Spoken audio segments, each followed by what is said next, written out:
குமுதம் ரிப்போர்ட்டர்ல இந்த வார இதழில் அட்டை படத்துல என்ன போட்டிருக்காங்கன்னா, அணில் வேட்டைக்கு தயாராகும் சீமான், அதிரடியில் இறங்கிய அறிவாலயம். அவங்க கட்டுரையில என்ன எழுதிருக்காங்க நான் படிச்சு காட்டுறேன். அப்படியே உதயநிதிக்கு விஜய் மேல ஒரு கடுப்பு இருக்கிறத பத்தி அப்படியே சொல்லிட்டே வரவங்க நாம் தமிழர் கட்சியை பத்தி சொல்ற பகுதியை மட்டும் நான் படிக்கிறேன். ஏற்கனவே தவேகாவிற்கும் நாம் தமிழர் கட்சிக்கும் இடையே பூசல் இருந்து வருகிறது. இதை பயன்படுத்திக் கொள்ள நினைக்கிறார் உதயநிதி. அதனால் விஜய் தொடர்பாக சீமானுடன் பேச முடிவு செய்துள்ளார் உதயநிதி. இது தொடர்பாக கடந்த ஆகஸ்ட் 22ஆம் தேதி உதயநிதி சார்பில் ஒரு டீம் நீலாங்கரையில் உள்ள சீமான் வீட்டிற்கு சென்றது. அங்கு சீமானை சந்தித்து விஜய் அட்டாக் தொடர்பாக ஆலோசிக்கப்பட்டதாக சொல்லப்படுகிறது. இதற்கு சீமான் ஓகே சொல்லிய கையோடு செல்போனில் உதயநிதியை அழைத்து சீமானிடம் பேசவும் வைத்திருக்கின்றனர். அப்போது இனிமேல் நாதாகா சார்பில் நடத்தப்படும் பொதுக்கூட்டங்களில் செய்தியாளர் சந்திப்புகளிலும் விஜயை ரோஸ்ட் செய்து விடுகிறேன் என உதயநிதியிடம் சீமான் சொன்னதாக கூறப்படுகிறது. அது மட்டுமின்றி பெரிய அளவிலான உதவிகளை செய்வதாக சீமானிடம் உதய் தரப்பு வாக்குறுதி கொடுத்திருப்பதாகவும் சொல்லப்படுகிறது. இதுல எவ்வளவு தெளிவா அவங்க சொற்களை பயன்படுத்துறாங்க பாருங்க.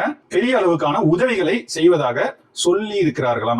அந்த சொல் தான் சொற்களை பாத்தீங்களான்னு சொன்னால சொல்லப்படுகிறது, சொல்லி இருக்கிறார்களாம். இந்த மாதிரி போட்டுட்டா கேள்விப்பட்டோங்கிற மாதிரி ஒரு டோன்ல ஆயிடுதா? இதுக்கு எதிர்த்து நீங்க வழக்கம் தொடர முடியாது. நாங்க இதுதான் செஞ்சாருன்னு சொல்லலையே, கேள்விப்படுகிறோம், சொல்லப்படுகிறது, சொல்லப்பட்டதாம், அப்படிதானே நாங்க போட்டோம் அப்படின்னு இவங்க நழுவிடுவாங்க.